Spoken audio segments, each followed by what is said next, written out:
Hey guys, tonight we begin with something very relatable. Sleep, or more accurately, how medieval people slept, which turns out to be far weirder than most of us could imagine. So before you get comfortable, take a moment to like the video and subscribe, but only if you genuinely enjoy what I do here. And let me know in the comments where you're tuning in from and what time it is for you. It's always fascinating to see who's joining us from around the world. Now, dim the lights, maybe. Turn on a fan for that soft background hum. And let's ease into tonight's journey together. Before electricity, tick-tock, and sleep hygiene influences, medieval people approached nighttime with a schedule that would baffle the modern melatonin enthusiast. It was called segmented sleep, a natural two-part sleep cycle split neatly in half like a stale medieval biscuit. The routine was simple. After sundown, most people turned in early, drifting off into what was known as first sleep. Then, after about 4 hours, they'd wake up deliberately and spend the next hour or two doing what can only be described as medieval midnight multitasking. This wasn't considered insomnia. It was just how sleep worked. The watch period between the two sleeps was seen as practical, useful, and occasionally alarmingly social. People used this time to pray, read religious texts, tend fires, or check their livestock because nothing ruins your RAM cycle like wondering if your goat is still in the yard. And yes, this was also considered the ideal time for intimacy. Medieval. Physicians and marriage manuals noted that the body was well rested and calm of mind during this period, which sounds like a polite way of saying too tired to argue. So if you ever thought you were romantic for waking up early to make your partner coffee, just know your ancestors were setting the bar very differently. The second sleep would follow this interlude, lasting until sunrise. Everyone from monks to farmers participated in this nightly rhythm. Even literary figures like Chaucer casually mentioned it, which means that yes, even in medieval literature, people were writing about not sleeping properly. Oddly enough, modern science has suggested that segmented sleep might actually be more natural for humans.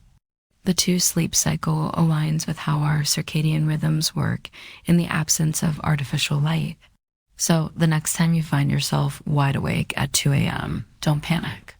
Just whisper, yes, the watch has begun, and go tend a symbolic fireplace. It wasn't until the industrial era with factories, gas lamps, and the growing fear of unproductivity that humans began to enforce the idea of 8 uninterrupted hours, as though sleep were a time sport. In the medieval world, waking up in the middle of the night wasn't failure.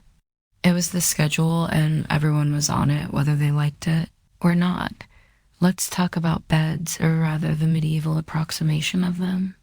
In today's world, we obsess over thread counts, memory foam, cooling gels, and whether a mattress is cloud-like. In medieval Europe, a bed was often just a pile of stuff that used to be alive, now flattened under the weight of poor sleep and unspoken regrets. The typical peasant bed consisted of a straw mattress known as a pallet. This was literally straw or hay stuffed into a sack of rough fabric if they had the luxury of a sack. If not, it was just straw on the floor, possibly damp, possibly already claimed by a cat. These pallets were not comfortable, but they were better than nothing, which was the alternative. Straw was cheap, plentiful, and good at insulating against the cold. It was also great at harboring insects, lice, and the occasional field mouse, which made sleeping an exercise in cautious stillness. If it itched, you ignored it. If it bit, you just shifted slightly and hoped for the best. If a family had a bit more money, or at least a functional back, they might elevate the straw mattress onto a wooden frame. This didn't change the sleep experience dramatically, but it did reduce the chances of waking up with beetles in your ear slightly. Linens were a rare treat. Most people slept in the clothes they wore all day. Pajamas weren't really a thing, and neither was personal space. Whole families, children, parents, maybe a grandparent, All slept together in the same space, sometimes on the same straw pile. If you got too warm, you could always roll into your cousin's elbow. Nobles, of course, had proper beds. Large wooden frames, feather mattresses, embroidered sheets, and canopies to keep out the drafts and hopefully the lice. These beds were so valuable they were passed down in wills. You didn't inherit land. You inherited Aunt Matilda's suspiciously lumpy feather bed. Still, for most medieval folks, a bed wasn't a place of comfort. It was a place to not freeze, to avoid the chickens, and maybe, just maybe, to dream of being rich enough to one day sleep on something that didn't squawk or rustle. When we hear nightcap today, we think of a cozy little drink. Maybe something with whiskey, a warm fire, and a questionable decision. But in the Middle Ages, a nightcap wasn't a beverage. It was a hat. A real tangible, often ridiculous looking piece of fabric designed to keep your head from freezing off while you slept. You see, insulation wasn't exactly the strong point of medieval architecture. Stone walls, drafty thatched roofs, and windows made of thin animal horn or oiled parchment didn't do much against the cold. And central heating, that was called a so to keep their heads warm at night, especially since body heat escapes fastest through the scalp, medieval people adopted the humble nightcap. These hats came in all shapes and sizes, but the most iconic version was long and pointed, like something you'd expect on a wizard who moonlights as a chimney sweep. They were usually made from wool, linen, or whatever scrap of warmth could be, spared without angering the family goat. For men, it was a practical accessory. For women, it sometimes doubled as a coif or head wrap, which also served the dual purpose of maintaining modesty and covering hair that hadn't seen soap since last. Lint dot, but beyond warmth, nightcaps had social weight too. In some regions, married women were expected to cover their heads at all times, yes, even while asleep. And the cap itself could be embroidered or dyed to reflect a family's wealth or status. Because nothing says success like going to bed with a mini flag on your skull. In more urban settings, the nightcap even became a symbol of being off duty. If you opened your door wearing one, it was a polite medieval way of saying, I'm not dressed for conversation. And yes, this hat does mean go away, of course. Nightcaps were often paired with nightshirts, which were essentially long, loose tunics. Picture Ebenezer Scrooge, minus the haunted moral lesson. Sleepwear wasn't sexy, but it was practical, itchy, and occasionally flammable. Today, the idea of sleeping next to a stranger is generally limited to red-eye flights, overly ambitious, camping trips, or the occasional bizarre Airbnb mix-up. But in medieval Europe, this was completely normal and not at all optional. Let's say you're a traveling merchant, a pilgrim, or just someone whose mule gave up halfway to Norwich. You find an inn a rare luxury in itself and ask for a place to sleep. What you get is not a room or a bed or even a particularly clean floor. What you get is a spot in a bed that's already occupied. Medieval inns operated more like human bunkhouses than modern hotels. Privacy was not expected. If the bed had space, you were sharing it, usually with complete strangers who might snore, talk in their sleep, or have a suspicious number of boils. This was not considered rude. It was just efficient use of resources. Beds could host 2, 3, even 4 travelers, depending on size and social tolerance. In larger cities, you might end up in a dormitory-like hall with rows of beds and absolutely zero personal space. Snoring contests were unjudged. Elbow territory was fiercely contested. Sometimes men and women were separated, but not always. Some inns tried to assign beds by profession. Blacksmiths with blacksmiths, clergy with clergy, thieves with other thieves, allegedly. But often it was first come, first sprawled. And while this might sound like a nightmare to modern germaphobes, Back then, it was an upgrade from sleeping outdoors with the wolves, the rain, and the occasional peasant uprising, worried about theft. Many travelers slept with their purse tied to their belt or hidden under their clothes. Others slept on top of their bundles, turning luggage into both pillow and alarm system. If someone moved your bag, it usually meant you were about to wake up poorer. The rich, of course, did not suffer this fate. Nobles traveled with entourages and camped in relative comfort or demanded their own rooms. If an innkeeper valued their roof dot in the medieval world, going to bed wasn't just about pulling up a blanket and drifting off. It was a spiritual operation, a nightly gamble where the stakes were your eternal soul. People didn't just sleep, they prepared to potentially die. Hence the popularity of bedtime prayers. Forget lavender spray or calming podcasts. Medieval sleepers wound down with confession, psalms, and soul-cleansing spiritual clauses just in case they died somewhere between good night and dawn. The idea was simple. You could die at any moment from illness, fire, demons, or most dangerously, being over 30 in the year 1247, so you better say your prayers. Not because it was comforting, but because hell was terrifying, and you didn't want to show chiefs among the chaos. The only thing that could be worse than waking up to a siege was waking up to eternal damnation. So bedtime prayers were less about comfort and more about covering all your spiritual bases. One common version: if I should die, before I wake, I pray the Lord my soul to take. Sweet, right? Except it's basically a legal document written by a 7-year-old acknowledging death as a likely bedtime outcome. Many adults had a whole catalog of prayers for different threats. One for when you were feeling guilty. One for when you thought the devil might be hiding in the rafters. One for plague prevention, which unfortunately aged poorly. Some even prayed to specific saints known for watching over sleepers. Kind of like holy bouncers guarding your soul at the club door. The really devout monks, nuns, and overly anxious nobles ended their day with Compline, the final prayer service. Before bed, after Compline, they took a vow of silence, which wasn't hard because everyone was already exhausted, underfed, and mildly afraid of the dark. Children were also encouraged to pray, in part because it was good for their souls, and in part because it gave them something to do other than ask why the dog was in their bed again. Parents reminded them that angels were watching, which sounds adorable until you realize it was less guardian angel and more celestial surveillance system. In short, prayer before sleep was less about peace and more about last-minute damage control. Think of it like medieval antivirus software.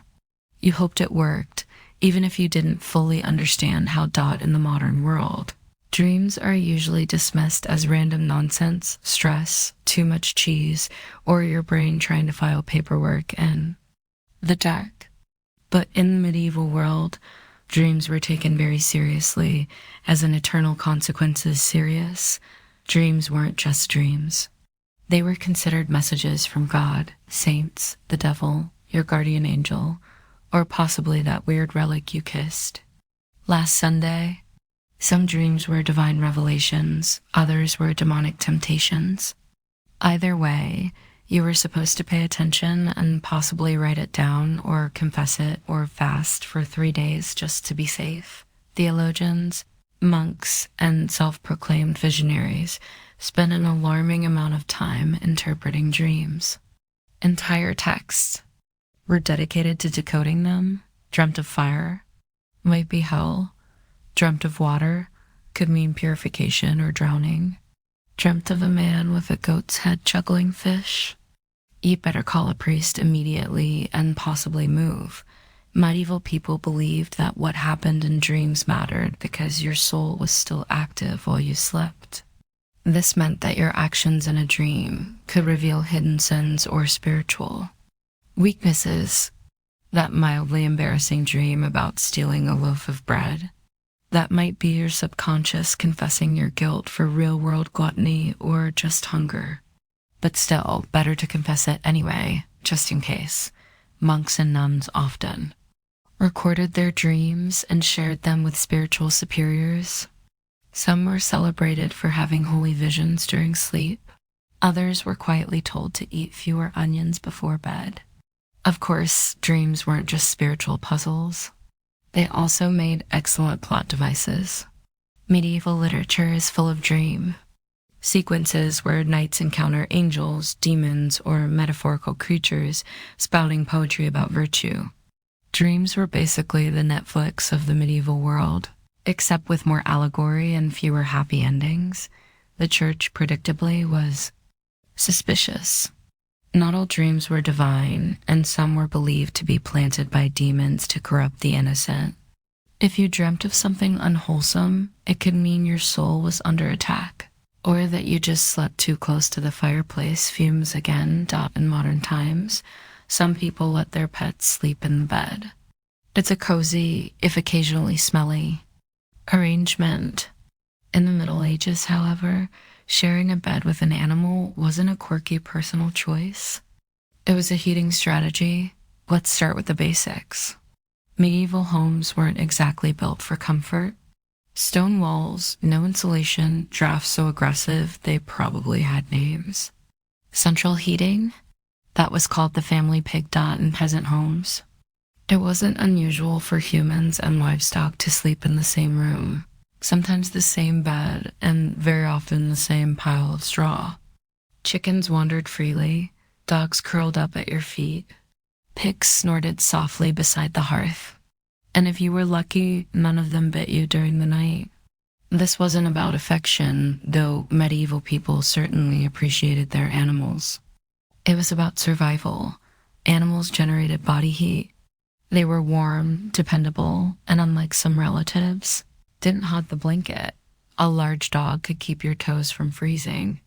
A cow in the corner might raise the room temperature by a degree or two, which in January felt like a miracle. Medieval homes, especially those of the lower classes, often had just one room for everything: cooking, eating, sleeping, occasionally dying. Everyone, humans and animals alike, made do with the same space. Children might be nestled between parents and a goat. A chicken might serve as an impromptu alarm clock. Hygiene? Let's not ask too many questions. For wealthier families, this wasn't as common. Nobles didn't usually sleep next to livestock, though they might still have lapdogs. In bed, not for heat, but for fashion and flea redistribution. Some castles even had separate sleeping areas for favorite animals because nothing says power like a dog with its own room and title. There were drawbacks, of course. Animals can be loud, they can wander, and they are not, historically speaking, known for respecting personal space, but medieval people adapted. A hoof in the face at 3 a.m. Just part of the bedtime routine. If you've ever had to share a room at a youth hostel and thought, this is a bit much, allow us to introduce the medieval monastic dormitory, a place where comfort went to die quietly under a vow of silence. Monasteries didn't believe in personal space or softness or fun, really. The typical dormitory housed dozens of monks all sleeping in a single large room, usually arranged in neat rows like morally upright sardines. Beds, if you could call them that, were often wooden planks, sometimes, with a straw mattress if the abbot was feeling generous, or it was a feast day. You slept fully clothed, not out of modesty, but because getting dressed in the dark at 2 a.m. for prayers was more painful than just going to bed already prepared. The monastic uniform, including robe, belt, and sandals, doubled as spiritual. Armor and poor insulation. If you got cold, you layered up. If you got hot, well, no, you didn't. There were no pillows, no privacy curtains, and absolutely no talking. Silence was enforced, not suggested, under the rule of Saint Benedict. If you rolled over and groaned too loudly, you might find yourself on chamber pot duty for a week. Snoring, however, was a gray area. You couldn't control it, but if it became disruptive, the Lord might still hold you accountable, or at least your cellmates would. Lighting was minimal, one candle maybe. You didn't need to see, you just needed to lie still and not sin. That was the goal.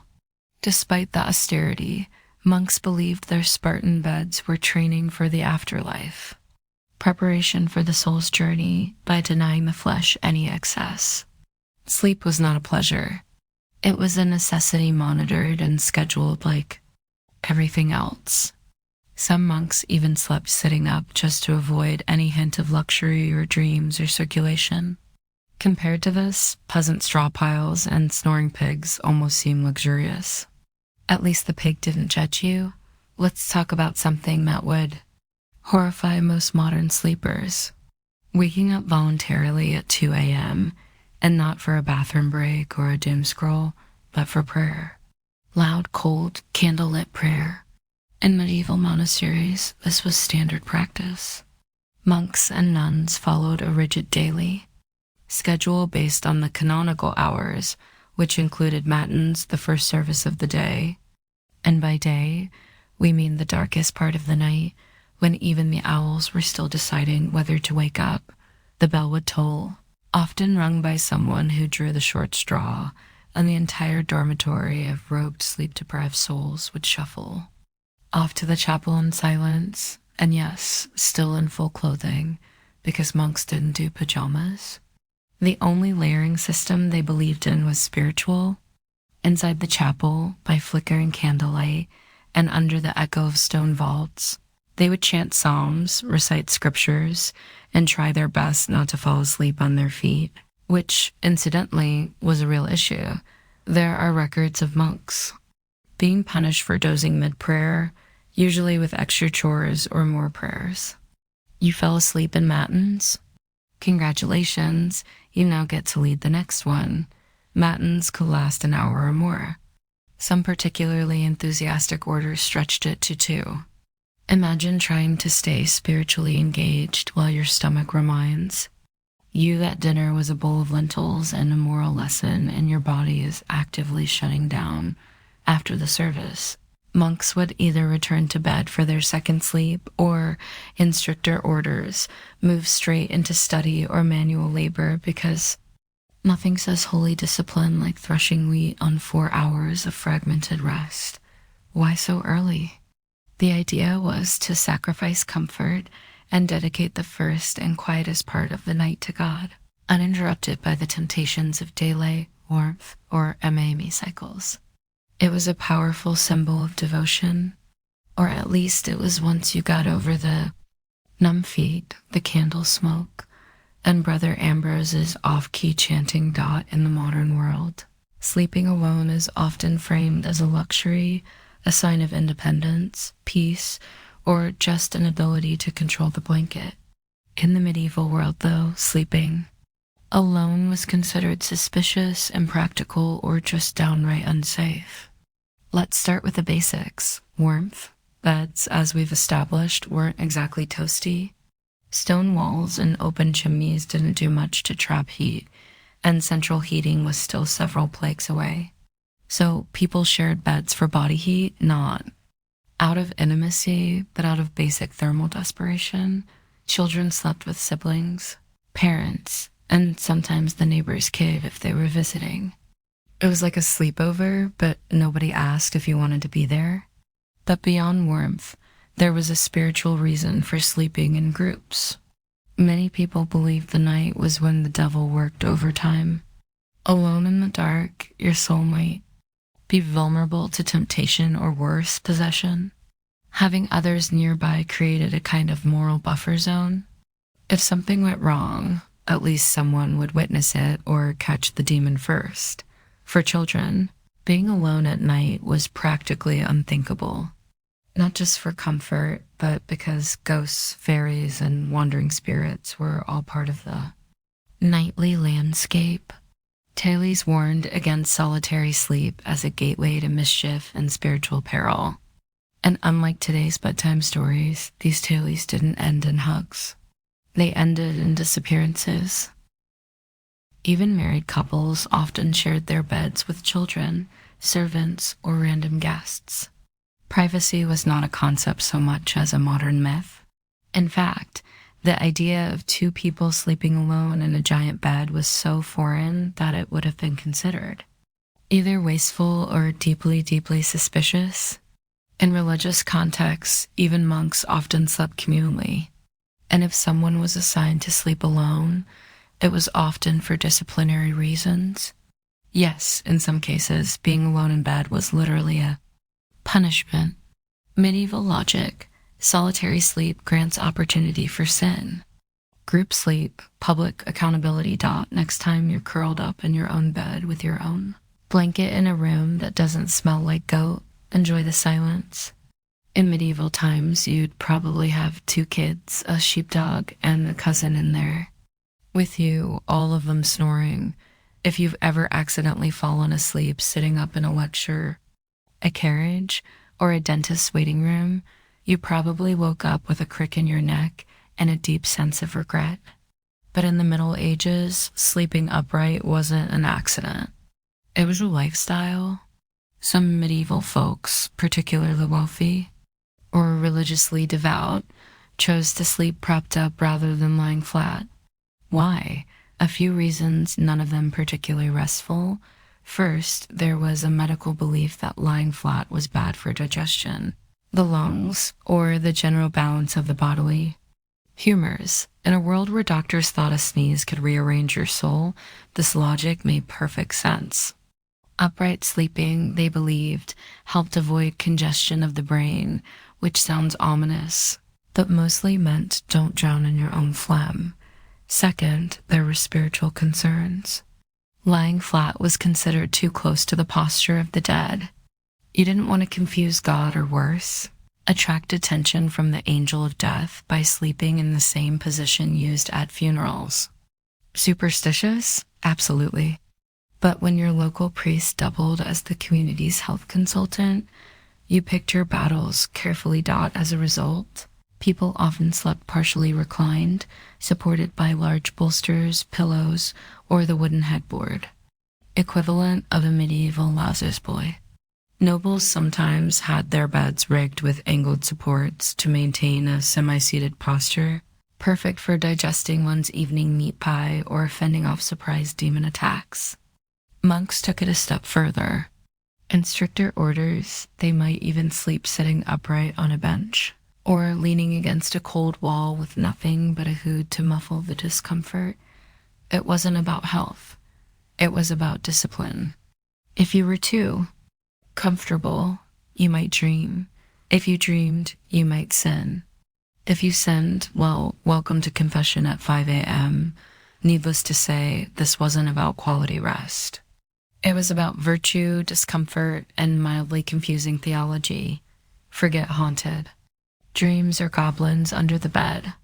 For medieval people, the real monsters of the night were already in the sheets, small, persistent, and entirely uninterested in your prayers. We're talking, of course, about fleas, lice, and the medieval bedroom's unofficial mascot, the bedbug. Let's not sugarcoat it. Hygiene wasn't exactly medieval Europe's strong suit. Baths were rare, laundry was expensive, and soap was sometimes made from substances better left unnamed. Add that to straw-filled mattresses, shared bedding, and the occasional live chicken underfoot, and you've got the perfect environment for an all-you-can-eat past buffet. Fleas and lice were so common, they were practically roommates. Peasants dealt with them daily. Nobles, despite their satin sheets and feather beds, were not exempt. In fact, some richer households had dedicated nitpickers, actual servants tasked with removing lice from their employer's hair and clothing. Imagine that as your job title, master of the royal scalp. Bedbugs, meanwhile, were the silent assassins of medieval sleep. They hid in wooden bed frames, mattress seams, and even the cracks in stone walls, emerging at night to feast like tiny vampires. If you ever wondered why medieval people wore nightcaps and slept fully clothed, It wasn't always about warmth. Sometimes it was pest defense armor. Solutions ranged from mildly effective to impressively deranged. Some households burned strong-smelling herbs like wormwood or tansy to repel bugs. Others slept with garlic, onions, or even ashes in the bed, which may have done little for the pests, but certainly kept romance to a minimum. It wasn't just physical discomfort either. Fleas were often seen as symbols of sin or moral impurity, biting reminders of the fall of man and poor bedding choices. Entire poems were written about fleas. Some moralizing, some weirdly romantic, because nothing says I love you like, let us be united like the flea that bites us both. So, while modern sleep is interrupted by buzzing phones and streetlights, medieval sleep was more likely disturbed by scratching, twitching, and the subtle feeling that something was crawling on your shin. Because it was. We've all had restless nights. But have you ever tried falling asleep while wearing 100 pounds of iron? No. Well, in the Middle Ages, some people did exactly that because apparently nothing says sweet dreams like being prepared to joust in your sleep. Now, to be clear, most people, even knights, didn't regularly sleep in full armor. It was hot, heavy, and loud. Trying to roll over in a suit of chainmail is a bit like trying to nap inside a bag of cutlery. But during wartime or in hostile territory, sleeping partially armored was considered the safer choice. Comfort, optional. Survival, highly recommended. A knight on campaign might remove only his helmet and gauntlets, keeping his mail shirt or breastplate on just in case enemies decided to stage a midnight surprise party. There's nothing quite like waking up to the sound of hooves and having to suit up while still half dreaming about turnips and castles under siege.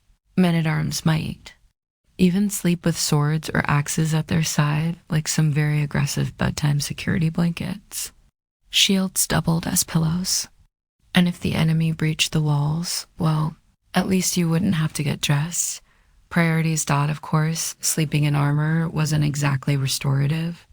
Iron isn't breathable, and chainmail has a bad habit of pinching skin. Add cold stone floors, minimal bedding, and the ambient sounds of snoring comrades and crackling torches. And you've got a sleep environment that ranks somewhere below airport terminal on the comfort scale. Even those not in battle sometimes wore light, protective gear while sleeping in dangerous regions. Traveling merchants or guards on watch duty might nap in gambesons, thick quilted jackets that offered a bit of protection and slightly more padding than the moral support of prayer alone. Unless we forget, armor wasn't exactly subtle. If you rolled over the wrong way, you might clink so loudly that everyone else woke up and assumed the apocalypse had arrived again. In a time when nightly demons, lice infestations, and pigs in your bed weren't considered unusual. You might think that sleepwalking was just one more medieval inconvenience. But oh no, it was much more dramatic than that. In the Middle Ages, if you started wandering around in your sleep, people didn't chalk it up to stress or exhaustion. They assumed you were possessed, bewitched, or had unfinished business with the Holy Roman Empire. Sleepwalking, or noctambulation if you wanted to impress the local monk, was poorly understood and often feared. The idea that someone could rise from their straw pallet, shuffle across the room, and stare blankly at a wall was less harmless parasomnia and more devil's rehearsal dinner. Accounts from the time suggest that people were genuinely spooked by sleepwalkers. Picture this: a man in a long nightshirt, candle in hand, eyes glazed, mumbling Latin that he didn't actually speak while stepping over livestock. You'd think ghost or heretic or both. And depending on your local priest, an exorcism might be scheduled before breakfast. Some believed sleepwalking was caused by bad humors, especially too much black bile, which was the medieval catch-all for anything they couldn't explain. Others thought it happened because the soul was temporarily released during sleep, leaving the body free to bumble around like an unattended mule to prevent these nightly adventures.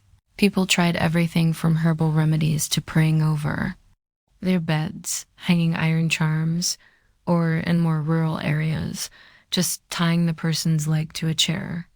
If that sounds extreme, consider that some medieval homes had open hearths, knives everywhere, and chamber pots just waiting to be tragically overturned. In one curious twist, there were rumors of people climbing onto rooftops in their sleep. Whether or not these accounts were exaggerated, the fear of leaping dreamers led to barred windows and occasional theological debates about whether a person could sin while unconscious. Thankfully, most sleepwalkers just paced, muttered, or attempted to open imaginary doors. But if someone sleepwalked into a church, locals might treat it as a divine sign or call for a cleansing ritual just to cover all spiritual bases. If Maddie's life taught people anything, it was how to sleep through chaos. Church bells, thunderstorms, screaming livestock, the occasional siege. For the sleep-deprived denizens of the Middle Ages, these were just ambient noises. The medieval version of white noise. Let's start with the bells. Church bells marked every sacred moment of the day: sunrise, prayer times, meals, and of course, the ungodly hour of matins at 2 or 3 a.m. If you lived anywhere near a monastery, your dreams were probably soundtracked by regular tolling. At some point, the brain just accepted it. Bells became the lullaby of an overscheduled soul, and it wasn't just bells. Storms were frequent and terrifying. With no weather apps or triple-glazed windows, you experienced every clap of thunder like the world might end. Roofs leaked, windows rattled, and chimneys howled like banshees. Still, people slept. They had to. Work didn't stop for insomnia. Neither did plowing, praying, or running from Vikings. Speaking of which, invasions and apocalyptic events weren't always a deal-breaker for bedtime either. In the 14th century, people continued to sleep somehow through famine, war, and even the Black Death. When death carts rolled by in the morning, it was considered more of a grim wake-up call than a cause for panic. And if you didn't wake up, well, some believe that was a mercy. There are even records of people sleeping through earthquakes, barn fires, and angry mobs. Sleep deprivation was common, and bodies adjusted. If you worked from sunup to sundown, ate barely enough to survive, and spent your day dodging mud, taxes, and spiritual damnation, you were going to fall asleep hard. And then there were those who used sleep as a kind of escape hatch. Faced with illness, grief, or fear of the world literally ending, which was forecast roughly every century, some people just curled up under a cloak, mumbled a prayer, and took a nap. There's a strange kind of wisdom in that. In the winter of 1692, the village of Salem, Massachusetts, was cloaked in more than just snow.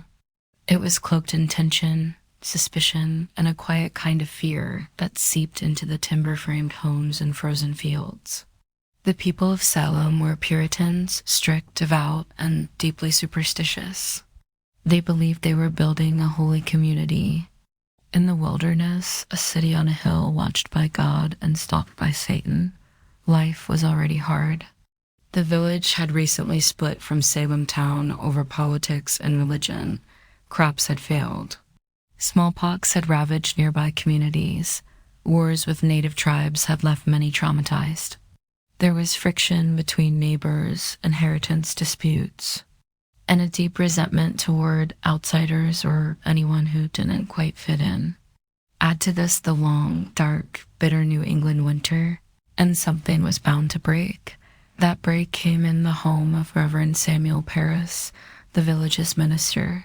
His 9-year-old daughter, Betty, and 11-year-old niece, Abigail Williams, began to behave strangely. They screamed uncontrollably, they threw things. They contorted their bodies in unnatural ways. At times, they fell silent for hours, eyes wide with terror. Neighbors whispered that they were cursed. The girls claimed they were being pinched and bitten by invisible forces. Reverend Paris, unsure of what to do, called in a local doctor, William Griggs. After failing to find any physical cause, Griggs delivered the diagnosis that would plunge the village into chaos: witchcraft. That single word set fire to the fears already simmering in Salem, in a place where witches were believed to be real, dangerous servants of the devil. The idea was not far-fetched. And now, if the devil could worm his way into the minister's own household, what did that mean for the rest of the community? The girls, prodded by both adults and peers, began naming names. First, they accused women on the margins, social misfits and outcasts. But soon the accusations would reach the respectable, the wealthy, even the pious. Salem was a small village, but what was about to happen would echo far beyond its borders. What began as whispers in the dark would soon become cries from the gallows, and a legacy of paranoia that still haunts America's history books. Once the idea of witchcraft took root in Salem, it spread like ivy, quiet at first, then strangling everything it touched. The afflicted girls, Betty Paris, Abigail Williams, and soon others like Ann Putnam Jr. and Mercy Lewis, seemed to grow bolder with each passing day. They convulsed in court, screamed during prayers, and claimed they could see dark spirits hovering over certain villagers. It wasn't just childhood imagination. It was theatrical, public, and most disturbingly, believed.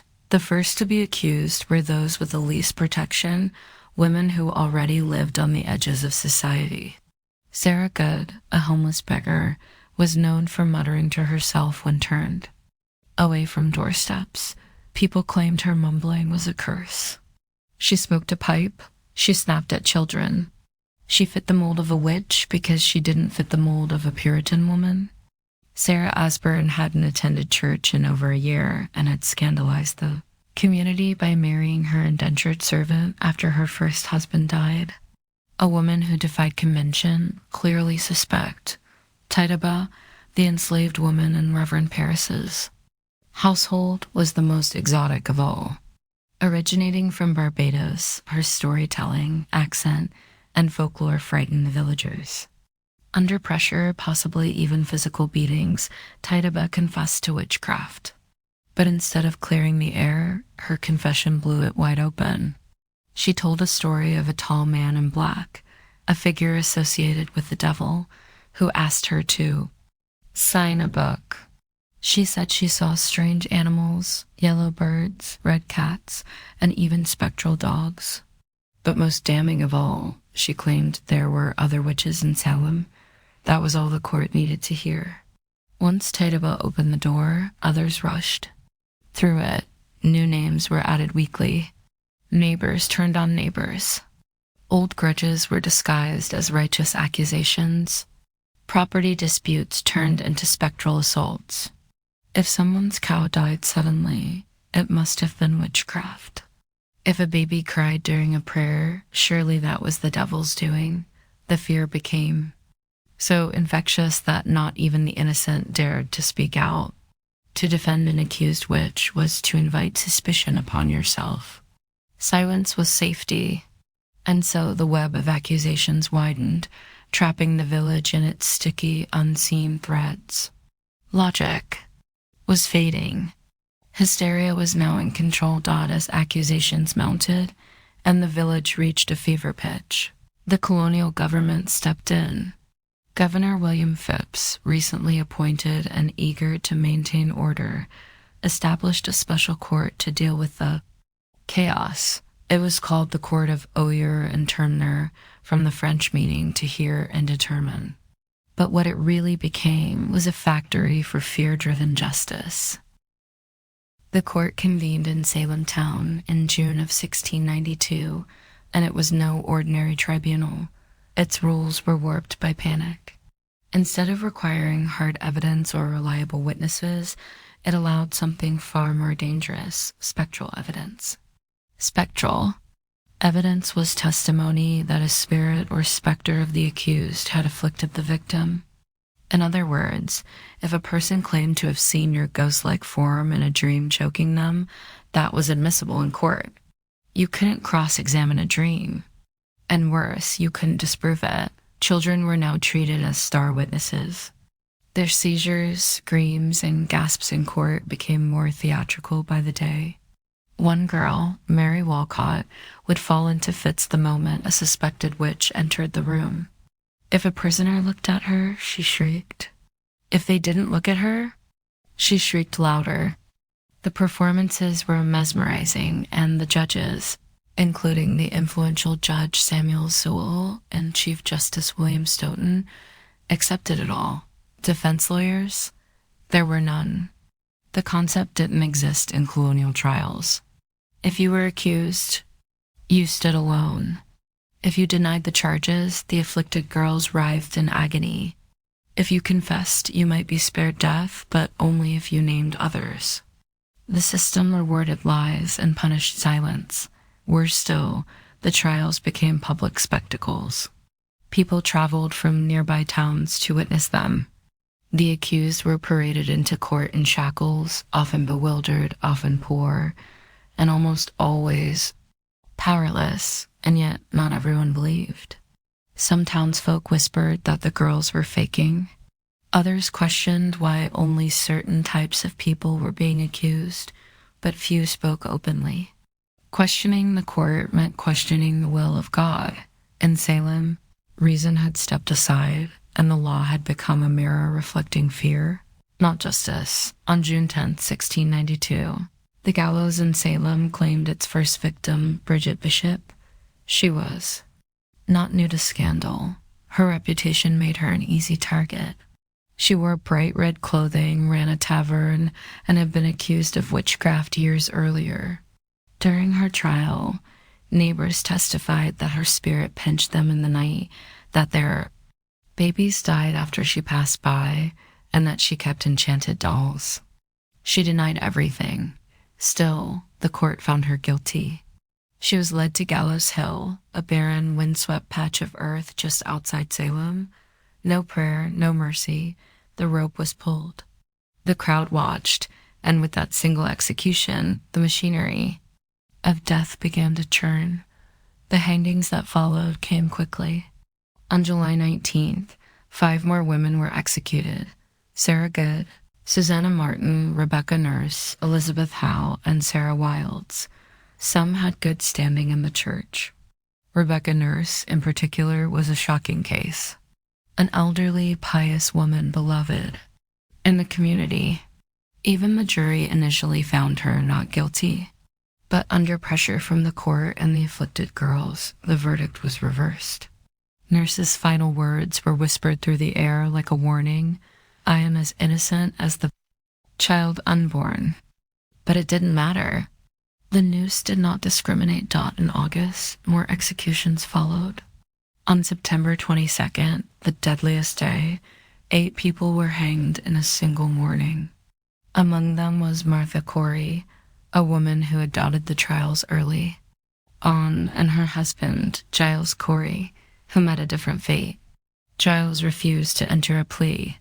The court, unable to proceed with a trial without one, resorted to an ancient English punishment, peine forte et dure. He was pressed to death. Stones were piled on his chest slowly, cruelly, over 3 days. His final words, as legend has it, were more weight. By the end of the hysteria, 19 people had been hanged, 1 pressed to death, and at least 5 more died in jail awaiting trial. Dozens confessed falsely to save their lives. Over 200 people were accused. The gallows cast long shadows over Salem, not just on the hill, but in every heart. Fear had become law, and justice, blindfolded, had been led to the scaffold. The executions claimed the spotlight. Hundreds of others sat in cramped, foul-smelling jails, waiting for a verdict or a miracle. Salem's small jail couldn't contain them all. Accused witches were held in neighboring towns like Ipswich and Boston, chained to walls, starving, freezing, and forgotten. Most of the accused weren't witches or even outcasts. They were neighbors, friends, parents, children, people whose only crime was having a quarrel with the wrong person or owning land someone else wanted. In many cases, personal grudges disguised as divine justice drove the accusations. A pig wandered into a neighbor's yard and died. Must be witchcraft. Someone refused to help with firewood. Clearly, they'd cursed the axe. Mary Eastie, sister of the executed Rebecca Nurse, was one such case. She was a respected mother of 7, known for her piety. Initially released by the court, she was rearrested days later after new fits from the afflicted girls. Her second arrest sealed her fate. In a final petition to the judges, Mary begged them not for her own life, but that they put a stop to these proceedings before more innocent blood is shed. She was hanged soon after. Another notable case was Dorothy Good, the 4-year-old daughter of Sarah Good. After her mother's arrest, Dorothy was interrogated and under pressure confessed to being a witch. Her answers, gibberish and fear, were taken as truth. She was imprisoned for 8 months in chains. When finally released, she was mentally broken, never recovering from the trauma. Pregnant women were not spared. Elizabeth Proctor, whose husband John Proctor would later hang, was found guilty and sentenced to die. But because she was pregnant, her execution was delayed. It likely saved her life.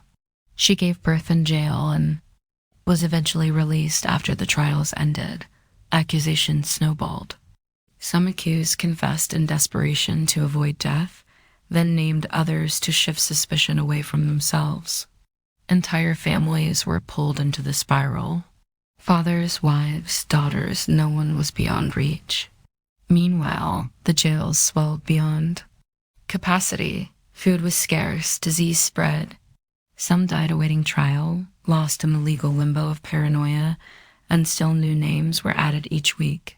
In Salem, it no longer mattered who you were, only who was willing to say your name. By the fall of 1692, the spell of hysteria began to crack. Not because the court came to its senses, but because reality forced its way back in. The turning point came when accusations grew too bold. People who had once supported the trials found themselves suddenly on the wrong side of them.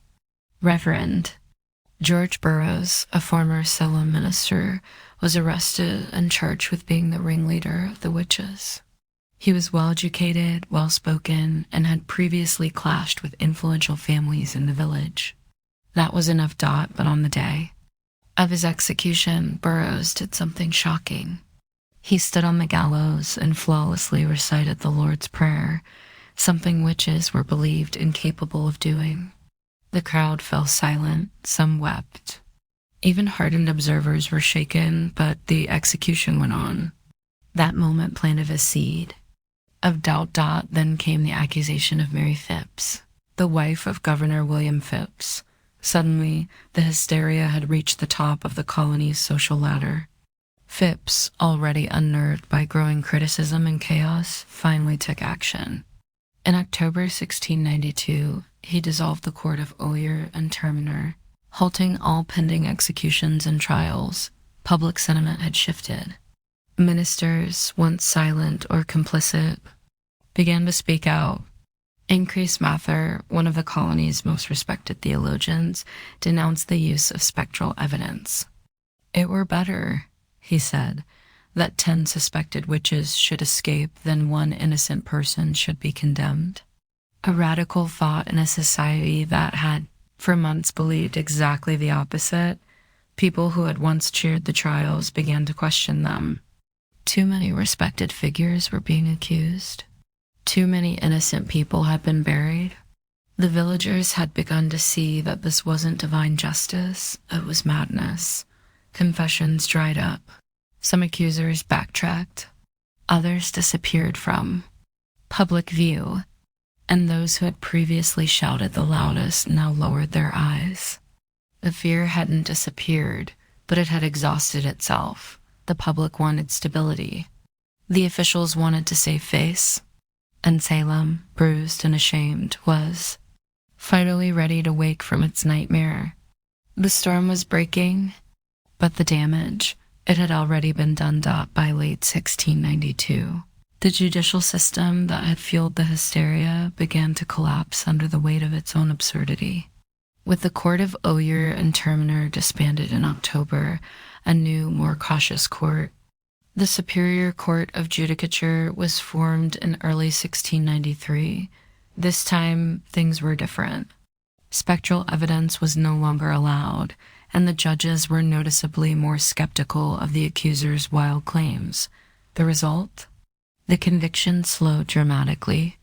Many accused witches were acquitted outright. Of the 56 cases brought before the new court, a majority were released. Even those who had already confessed began to recant their testimonies, admitting that fear, torture, or pressure had forced them to lie.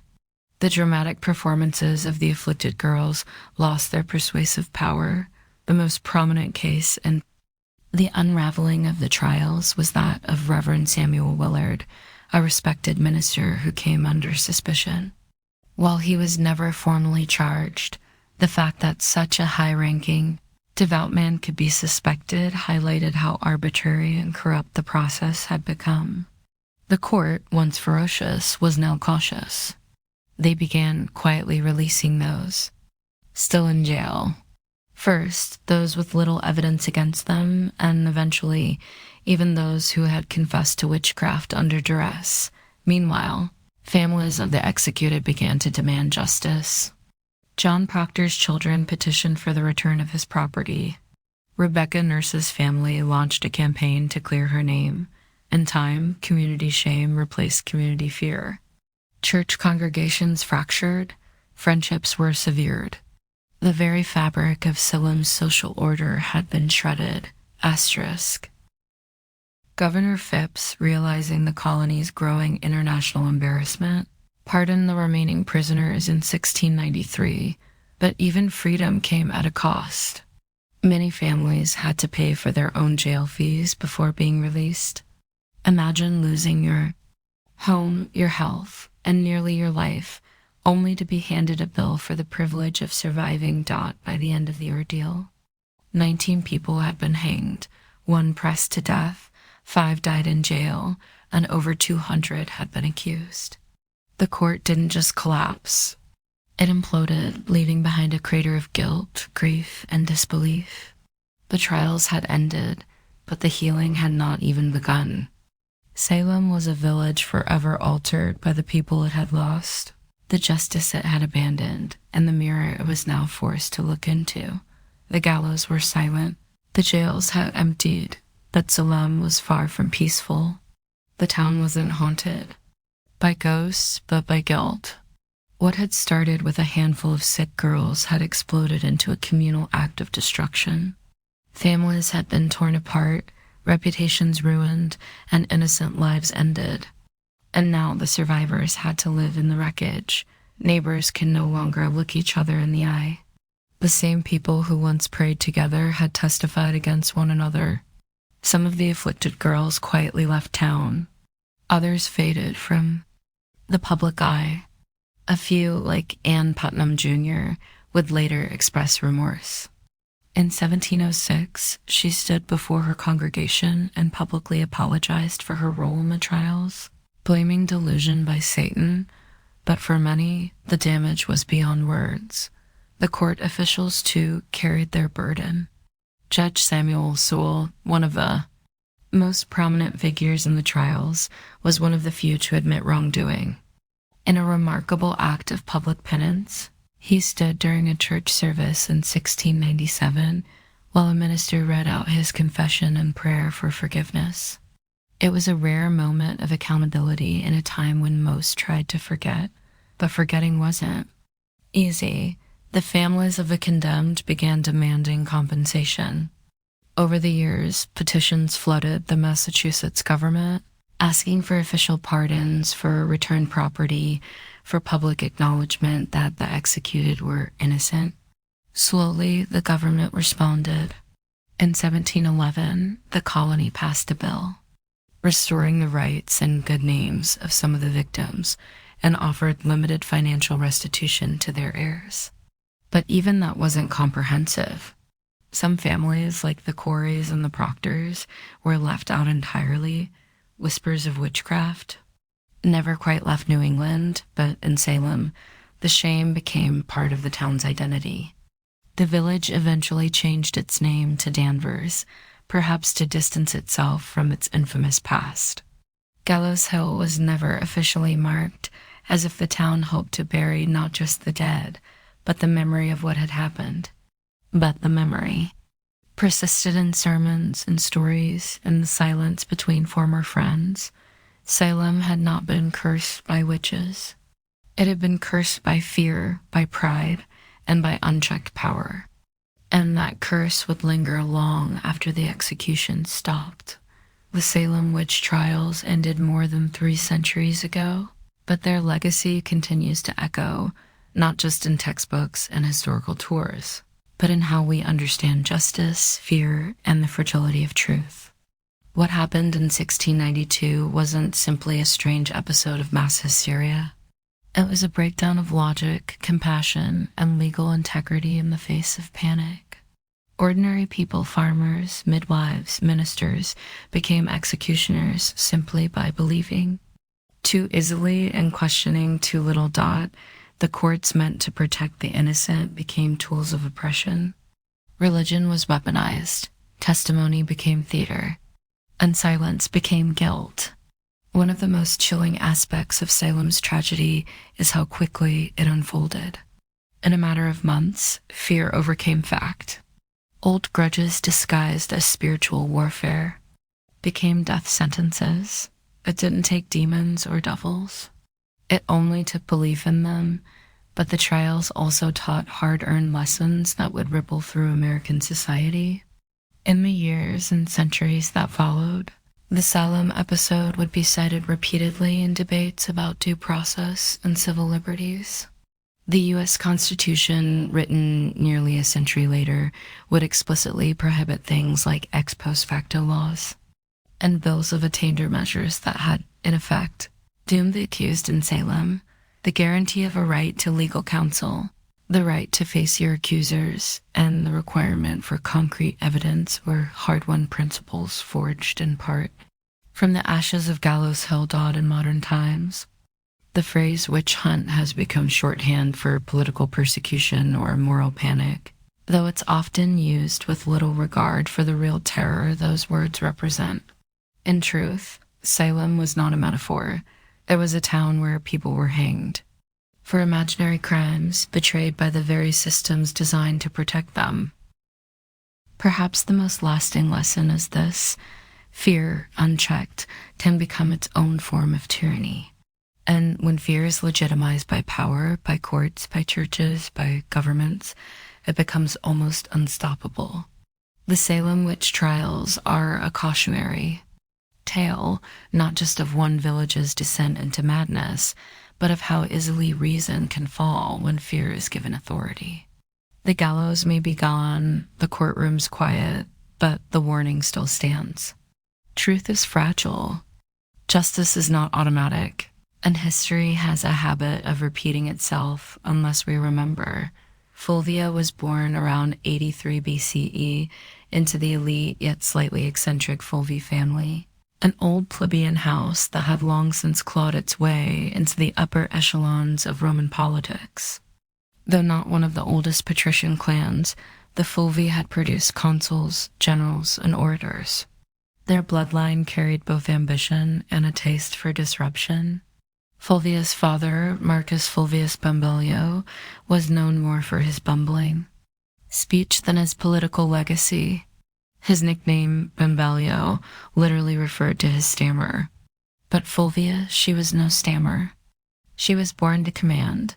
From a young age, Fulvia would have been surrounded by the sharp-edged world of Roman power. Senators and generals debated policy in her home. Elections and treachery were daily news. She would have seen how politics wasn't just played in the forum, but in marriages, funerals, rumors, and backroom deals. Women in elite Roman households were expected to be quiet partners, refined, educated, and obedient. Fulvia would break all of those expectations. She was wealthy, highly educated, and connected, and she knew it. While her early life remains hazy, in the historical record, her later actions suggest a young woman who was observant, politically literate, and utterly unafraid. This wasn't someone who faded into the background. She had a strong personality, a sharp political mind, and a will to act even in the male-dominated space of Roman governance. This was also a period of unprecedented instability.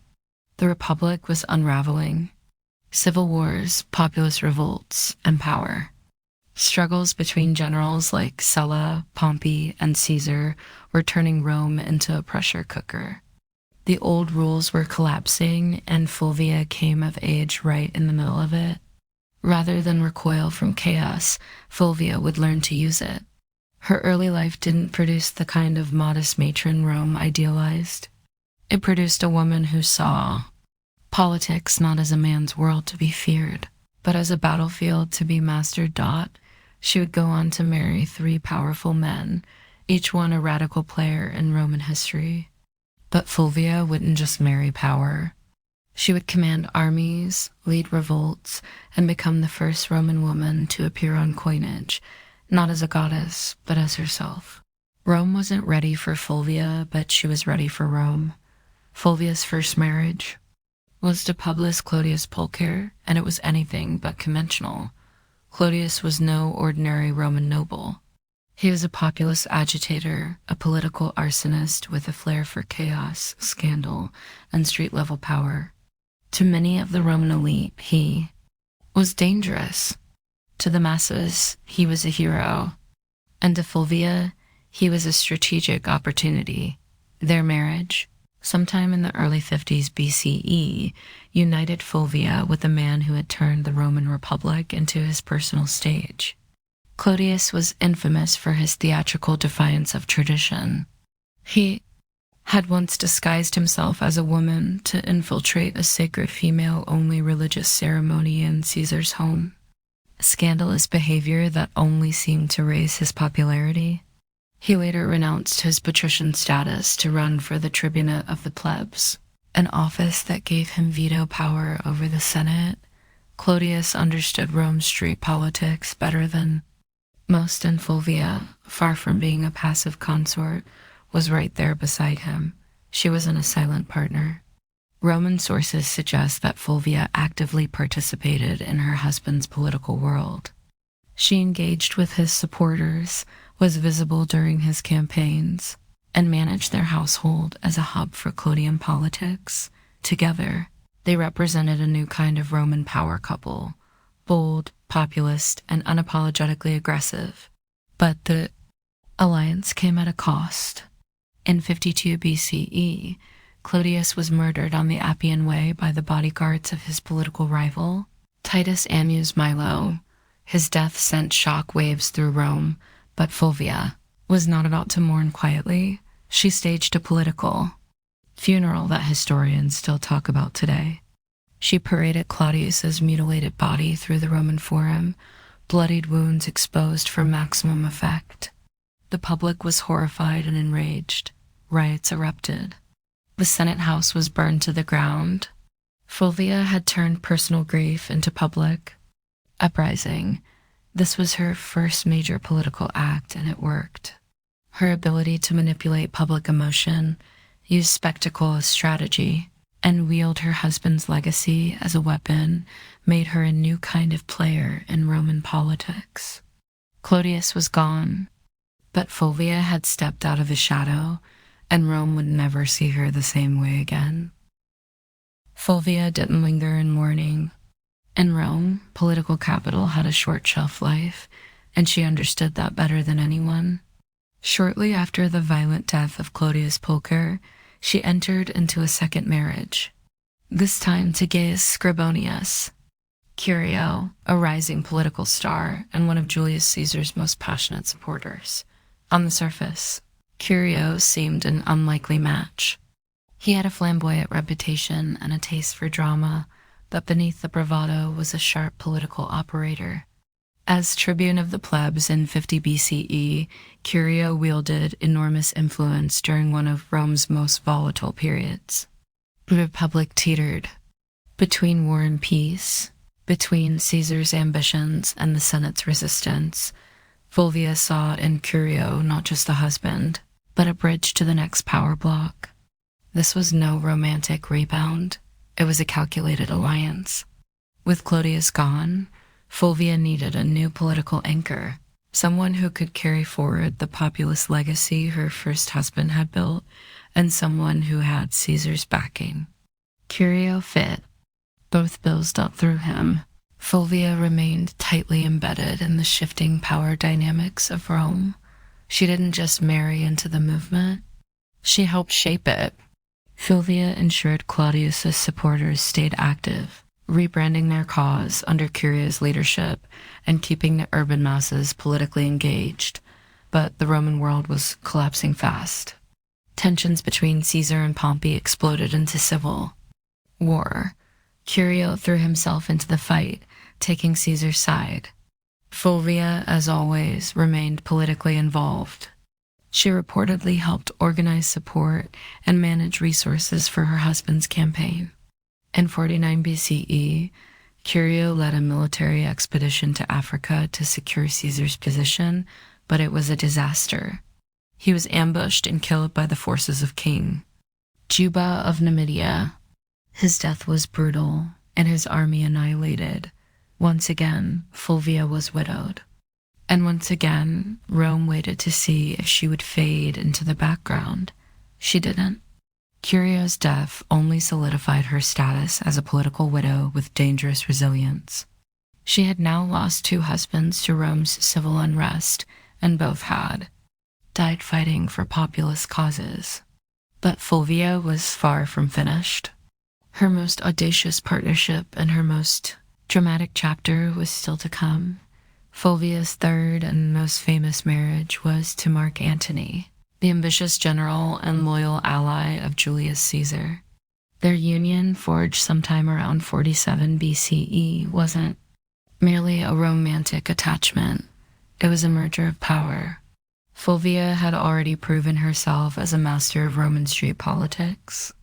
Antony, rising rapidly through the military and political ranks, needed that kind of savvy support in Rome. Together, they formed one of the most politically potent couples of the late Republic. By the time of their marriage, Fulvia was no stranger to blood and betrayal. She had buried 2 husbands and outmaneuvered countless enemies. Antony was no stranger to scandal either. He drank, he gambled, and his personal life was notoriously chaotic. But with Fulvia, he had found someone who could do more than entertain him. She could defend his interests, hold his alliances together, and rally supporters when he was away. On campaign day, and Antony, despite his brash exterior, understood her value. He allowed Fulvia to exercise authority that no Roman woman had publicly wielded before. She opened his correspondence. She issued orders in his absence. She sat in on meetings and influenced appointments. Roman sources, mostly hostile, depicted her as overbearing and power-hungry. But what disturbed them most wasn't her ambition. It was that she acted like a Roman man in a world that had no language for such a woman. After Caesar's assassination in 44 BCE, the Republic was plunged into chaos once more. Antony rushed to secure his position as Caesar's political heir. But it was Fulvia who held Rome itself. While Antony formed the second triumvirate with Octavian and Lepidus, Fulvia acted as his representative in the capital, managing patronage networks, coordinating with street gangs, and ensuring Antony's supporters remained mobilized. She even helped arrange Antony's official reconciliation with Octavian by marrying her daughter Clodia to him, an alliance that would later implode. In public, Fulvia appeared not just as Antony's wife, but as his proxy. Roman coins were minted, bearing both Antony's image and her name, an unprecedented acknowledgement of her status. She wasn't hidden in the shadows of power. She stood in its full glare. But power in Rome was always borrowed, and Fulvia was about to test the limits of how far a woman could go before Rome snapped back, while Mark Antony pursued military campaigns and political deals across the Roman world. It was Fulvia who controlled the streets of Rome. She wasn't just his wife. She was his regent in all but name. In a period where violence, bribery, and raw influence kept order, Fulvia proved she could play the game as well as, if not better than, any man in the Senate. Rome, in the aftermath of Caesar's assassination, was a battlefield without swords. Power had become a moving target. Fulvia understood this, and she anchored Antony's authority in the capital by becoming his political substitute. She directed allies, dealt with the urban plebs, negotiated with factions, and most daringly waged war with words and silver. She financed loyal troops, offered bribes to keep public order, and ensured that any legislation passed favored Antony's future. Some ancient sources, especially hostile ones like Appian and Cassius Dio, paint Fulvia as manipulative, shrewish, and even warmongering. But beneath the misogynistic exaggeration lies a woman, actively doing politics in a world that had no protocol for a woman doing anything beyond weaving and mourning. Fulvia was building coalitions, backing military commanders, and even issuing decrees, functions normally reserved for senators and consuls. She also made public appearances and maintained strong relationships with veteran soldiers, a politically vital demographic in the power struggles of the late Republic. While Antony was campaigning in the East, Fulvia was often the face of his authority in Italy, meeting with centurions, influencing decisions about land distribution, and reminding the soldiers that their loyalty to Antony came with rewards, but this accumulation of power came at a cost. Roman aristocrats, particularly the faction aligned with Octavian, Caesar's heir and Antony's increasingly bitter rival, resented Fulvia's influence. They viewed her as a meddling woman with too much sway over legions, laws, and loyalties. Her ability to act without male guardianship was not just threatening, it was unprecedented. Fulvia wasn't naive. She knew the tension between Antony and Octavian was growing. She could see that their alliance was cracking, and she understood something that neither man seemed to fully grasp yet. The Republic wasn't big enough for both of them. So Fulvia began preparing for the next phase, not diplomacy, but confrontation. She had stood behind power long enough. Now she was ready to take it into her own hands. In 41 BCE, Fulvia did the unthinkable.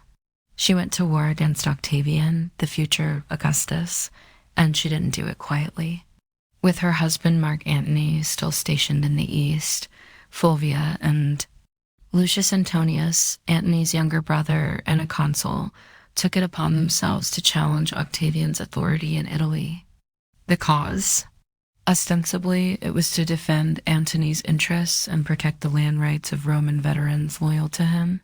But underneath it all, Fulvia's fingerprints were everywhere. This was not just politics. This was a military rebellion led by a Roman woman. The first and only time in Roman history that a woman would actively provoke and organize a civil war. The conflict, known as the Purusini War, was triggered by Octavian's controversial land redistribution program, which displaced many Italians. To reward his soldiers, Fulvia seized on the growing discontent, portraying Octavian as a tyrant and traitor to Caesar's legacy. With Lucius acting as her frontman in the Senate and Fulvia organizing behind the scenes, they raised 8 legions and seized the city of Perugia. Modern-day Perugia. Make no mistake, this was Fulvia's war. Ancient sources suggest she was more invested in the conflict than Lucius himself. She rallied troops, stirred the public, and even corresponded with generals. Rome buzzed with rumors of her commanding legions, issuing orders, and forcing Lucius into confrontations he didn't want. Octavian, though surprised, acted quickly.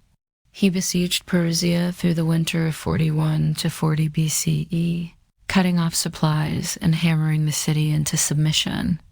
Fulvia, stuck between dwindling food and political betrayal, watched her bold gamble unravel. By early 40 BCE, the city surrendered.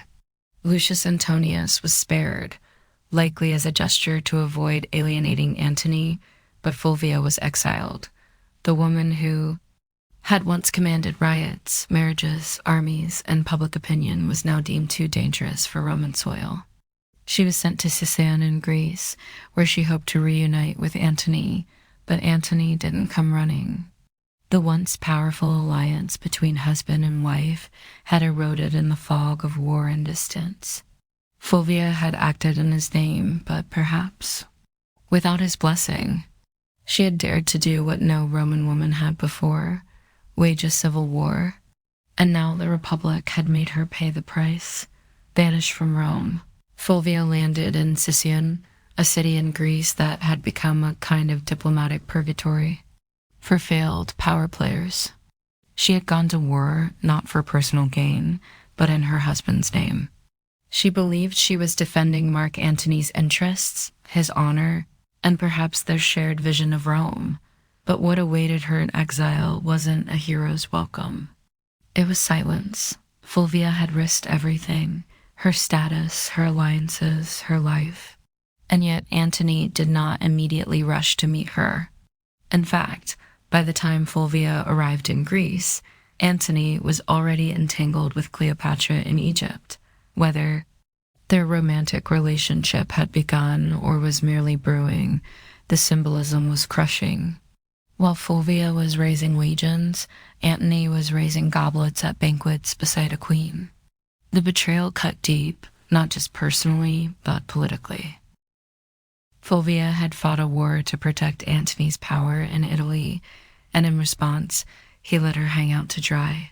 Some ancient historians, especially Plutarch, suggest that Antony was furious with her for launching the Perusini War without his direct approval. Others argue he welcomed her downfall. It cleared the way for a marriage alliance with Octavian, something Fulvia would have never tolerated. Still, Fulvia wasn't entirely without supporters. Some of Antony's troops, fiercely loyal to her, urged reconciliation, but her health had begun to fail. After enduring siege, exile, and betrayal, Fulvia died in Sicyon in 40 BCE, possibly from illness, stress, or heartbreak, or all three. She was around 43 years old. Her death provided Antony with a clean political exit. He met with Octavian shortly afterward, and agreed to marry Octavian's sister, Octavia, as part of a renewed peace treaty. The triumvirs were temporarily united again, but only because Fulvia, the one woman bold enough to challenge their designs, was gone. Fulvia's legacy would soon be overshadowed by Cleopatra, whose myths nearly eclipsed every Roman woman of the period. But make no mistake, Fulvia was the prototype. She didn't will power from behind a curtain. She marched into it, stood at the center, and dared to command armies in a world that treated women as furniture. Rome didn't know what to do with her, so it erased her. But the ashes of her rebellion would linger, and her story was far from ordinary. After Fulvia's death in 40 BCE, the men she had once maneuvered, Antony, Octavian, and even her former allies, began the quiet work of rewriting her legacy.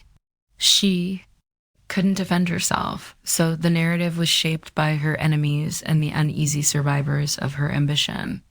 Like so many powerful women in history, Fulvia became a scapegoat.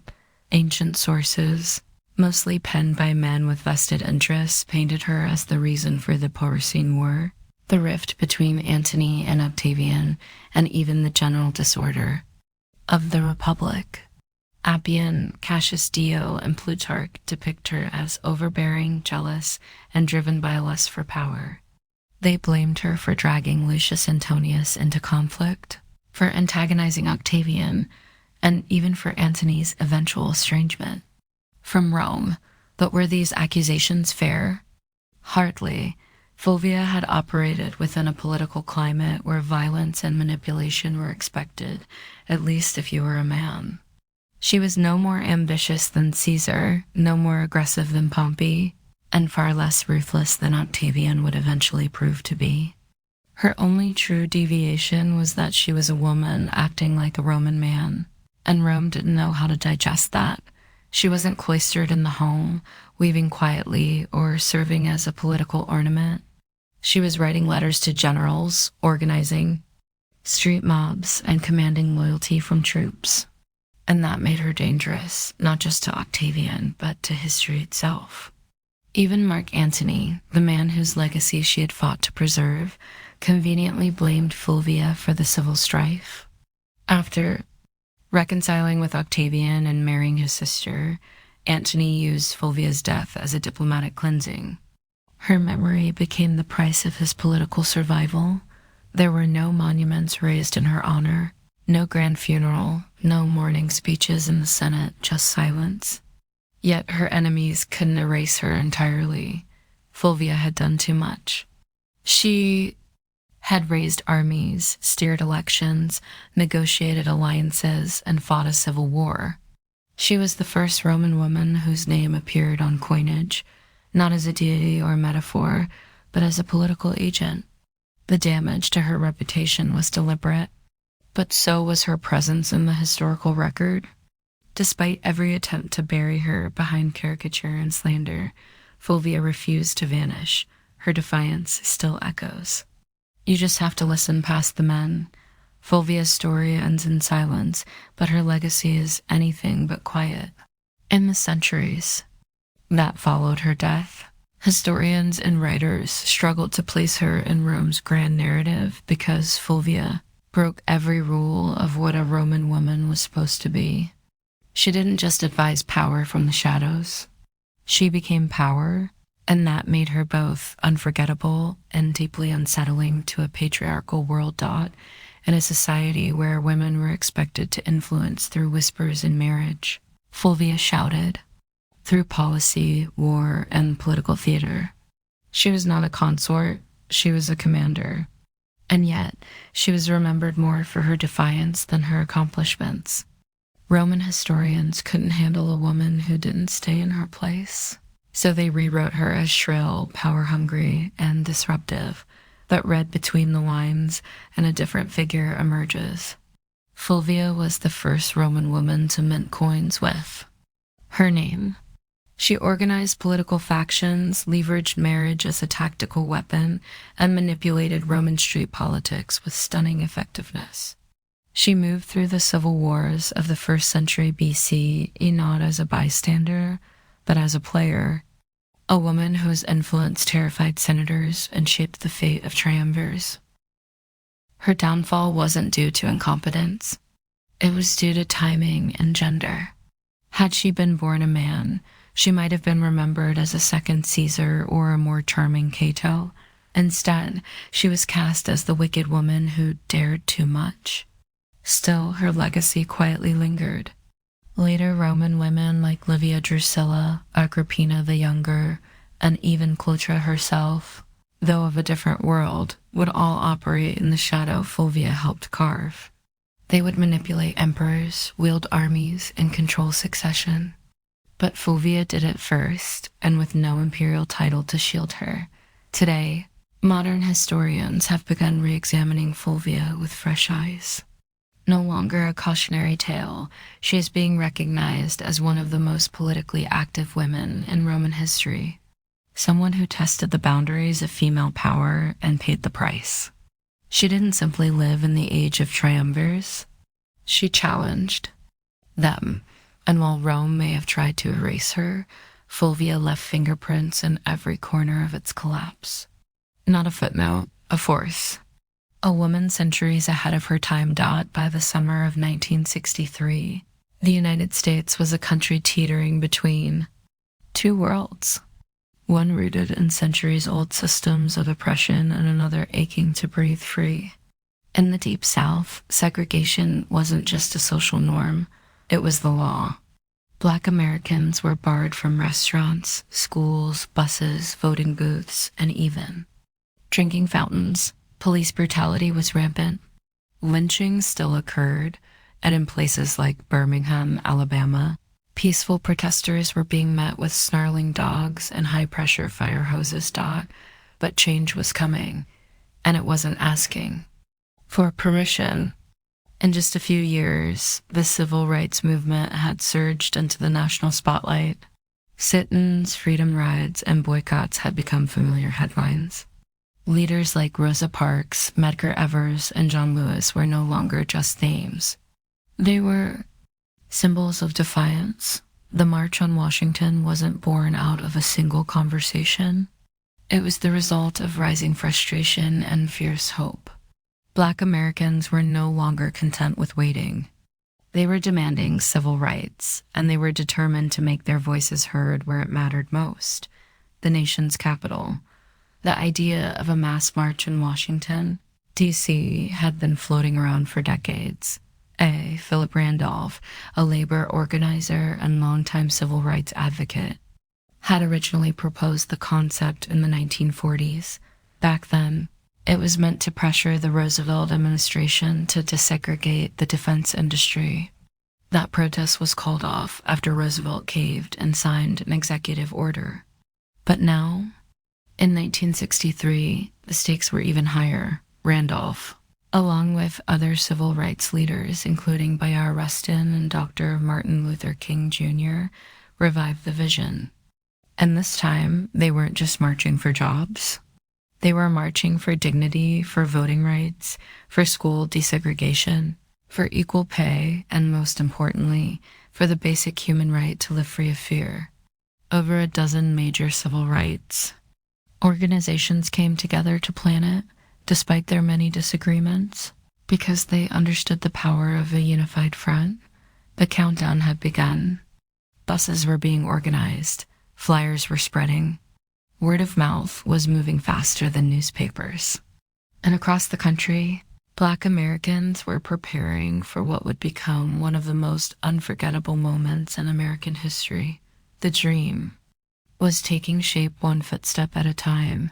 Pulling off a protest of any kind in Washington, D.C. was no small feat, but planning one for over 100,000 people, possibly more, was madness.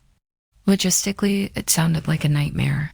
Food, water, transportation, sound systems, bathrooms, medical teams, permits, crowd control, safety plans. And yet, somehow, they made it happen. At the center of this controlled chaos stood Bayard Rustin, a man who, despite being openly gay and often kept behind the scenes for political reasons, was a master strategist. Rustin had once studied nonviolence directly under Mahatma Gandhi's followers in India. He had marched, been jailed, beaten, and surveilled by the FBI, but nothing fazed him. He saw the March on Washington as a chance to show the world what disciplined, nonviolent protests could achieve when coordinated with military precision. In just 8 weeks, Rustin and his team transformed the idea into a reality.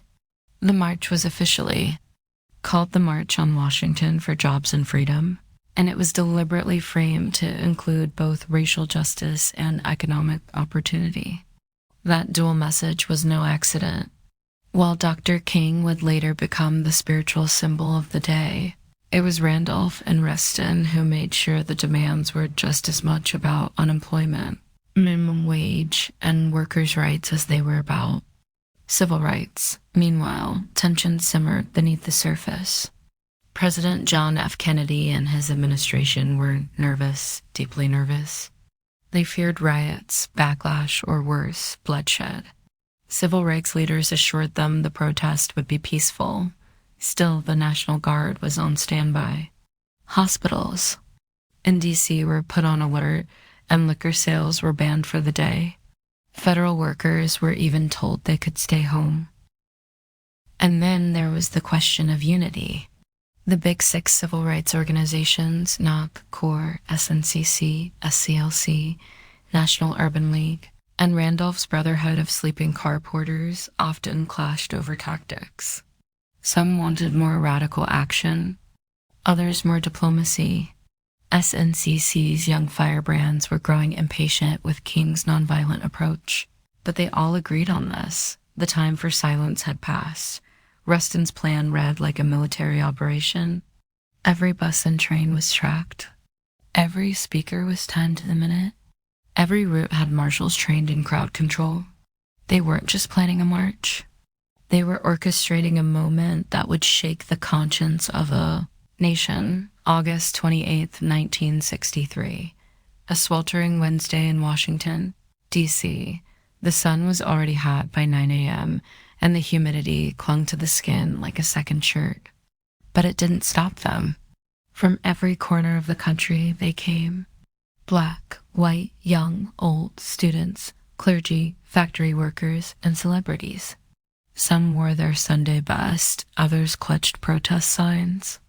They came by bus, train, carpool, and even foot. Over 250,000 people in total, converging on the National Mall like a rising tide of hope. And yet there was no chaos. Despite the government's fear of riots and unrest, the scene was astonishingly calm. Volunteers directed foot traffic. The Red Cross handed out water. Groups sang freedom songs, held hands, and cheered as new marchers arrived. You could hear gospel choirs near the reflecting pool and chants of jobs and freedom, echoing off the marble columns of the Lincoln Memorial. Celebrities joined in too. Harry Belafonte, Sidney Poitier, Paul Newman, Marlon Brando, Joan Baez, Bob Dylan, but no one was there for autographs. They were there to witness history and lend their voices to a cause bigger than any one person.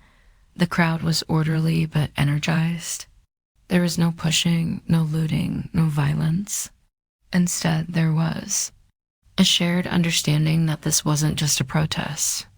It was a sacred moment. For many Black Americans, just standing on the mall felt like a quiet act of revolution to be seen, to be counted, to say, "We are here," in front of the same Lincoln Memorial where the great emancipator sat in stone. It was a full circle moment, generations in the making. At exactly noon, the official program began. Leaders took the stage one by one, each representing different organizations, ideologies, and regions, but united in message. Speakers demanded equal pay, desegregated schools, a living wage, and an end to police brutality. Mahalia Jackson sang. Marian Anderson, who had once been banned from singing at Constitution Hall because of her race, now sang for thousands beneath. The open sky. As the hours passed, the tension grew not from unrest, but from anticipation. The man everyone was waiting for had not yet spoken. And when he did, the world would stop, listen, and remember. The march wasn't just making history. It was becoming legend. Minute by minute. By mid-afternoon, the crowd had grown quiet. Not because they were tired, but because they knew what was coming. Standing in the shade of the Lincoln Memorial, Dr. Martin Luther King Jr. approached the podium. He wore a dark suit, a neatly tied tie, and an expression of deep calm that barely concealed the fire building inside him. He carried prepared remarks, typed and written collaboratively with his advisors the night before. But what the world would remember wasn't what had been typed. It was what came from his heart. He began with measured intensity, outlining the grim realities of segregation, police violence, and broken promises.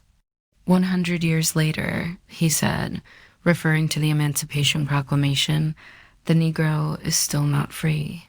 His voice rose and fell like a sermon. He used repetition, rhythm, and silence, not as fillers, but as instruments. The crowd listened.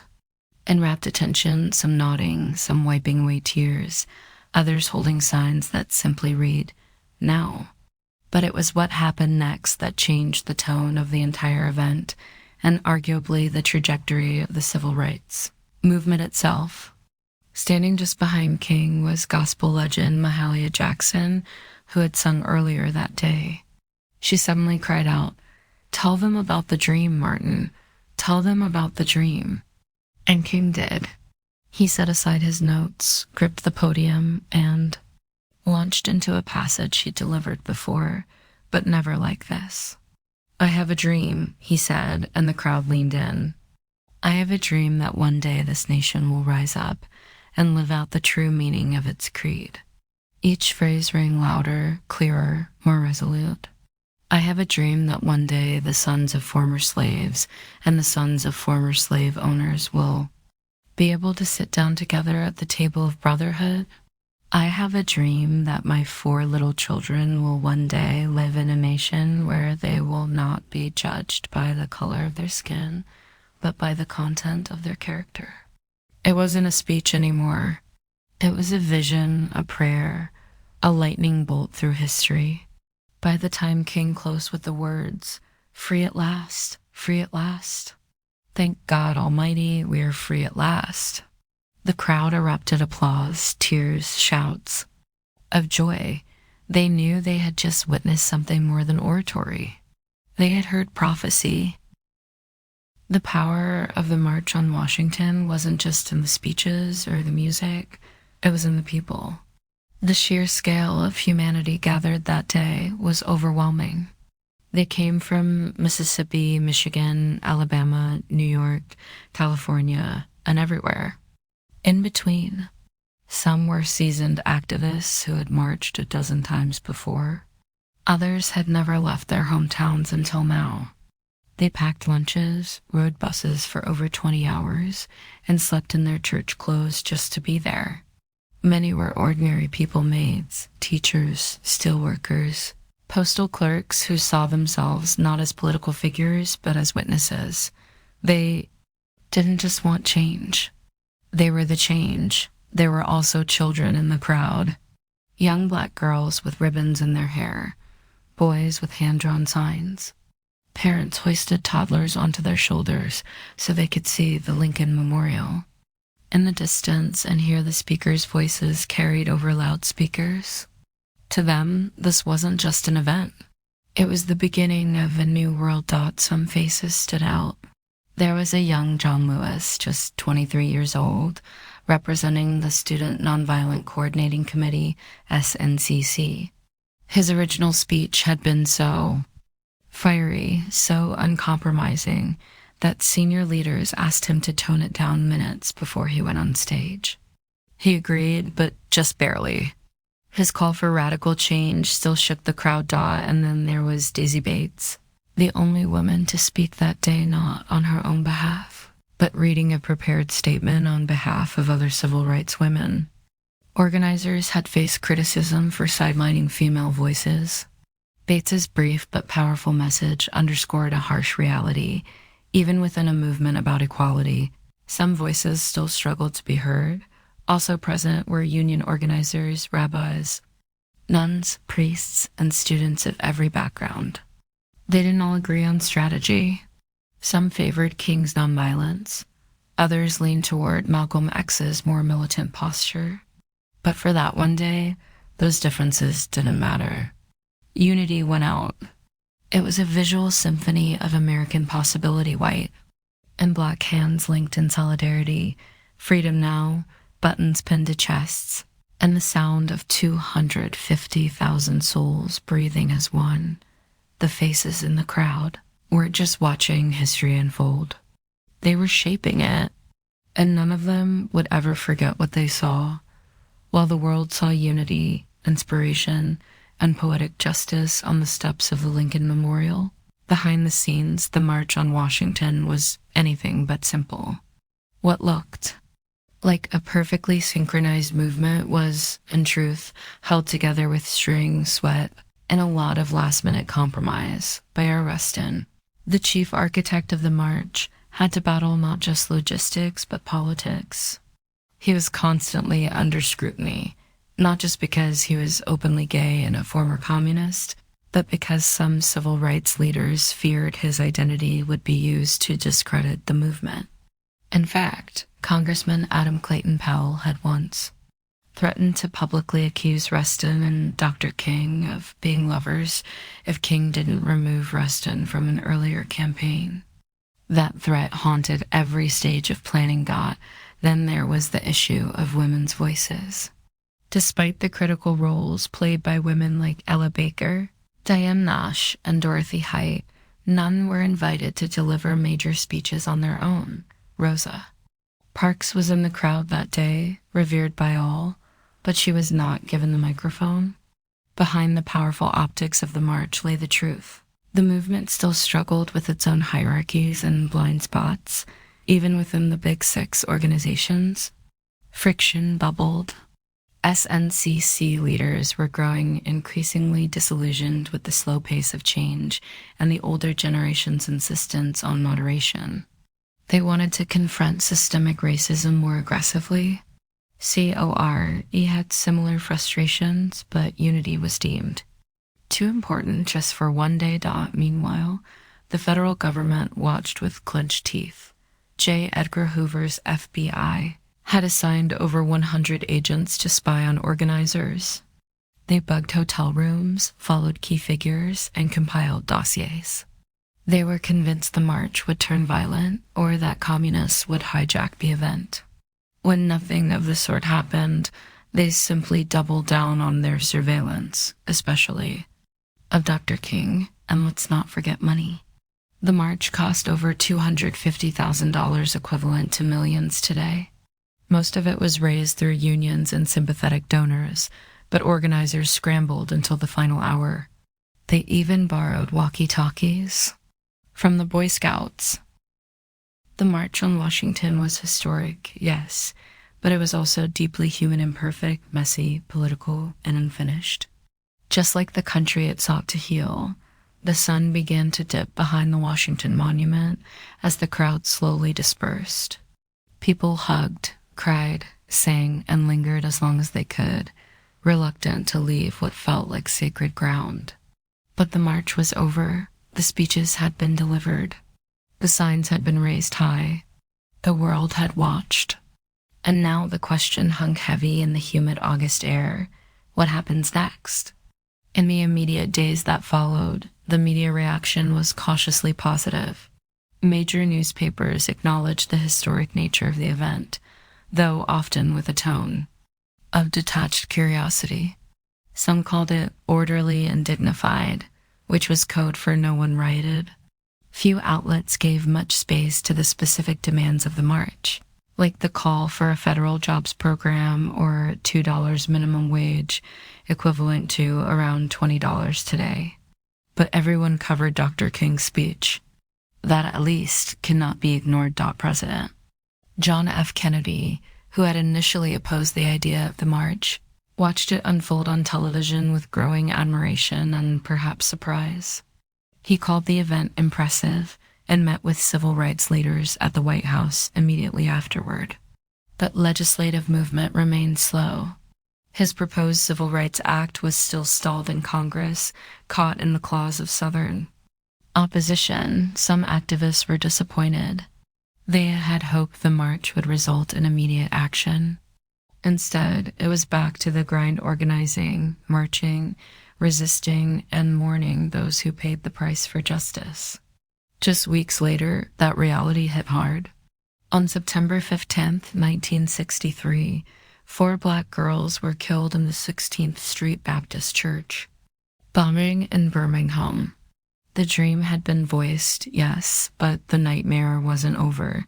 Still, something had changed. The March on Washington marked a new phase in the civil rights movement. It proved that mass protest could be disciplined, powerful, and impossible to ignore. It brought together a coalition broader than ever before: labor unions, faith leaders, celebrities, students, and working-class Americans, all in one place, united by justice. And most of all, it gave the movement a voice, a dream, a speech that would be quoted, studied, and echoed across the world. The march was over, but the road was just beginning. And that road would soon lead through blood, legislation, and transformation. The March on Washington didn't just rattle the conscience of America. It reshaped its moral landscape. What had begun as an audacious act of protest became a cornerstone of the civil rights movement's legacy. permanently altering how Americans understood justice, democracy, and the power of collective action. In legislative terms, the march didn't yield immediate victories, but it created momentum. Less than a year later, in July 1964, President Lyndon B. Johnson signed the Civil Rights Act into law. It outlawed segregation in public places and banned employment discrimination based on race, color, religion, sex, or national origin. And in 1965, the Voting Rights Act followed, striking at the very heart of Jim Crow laws. Would these bills have passed without the march?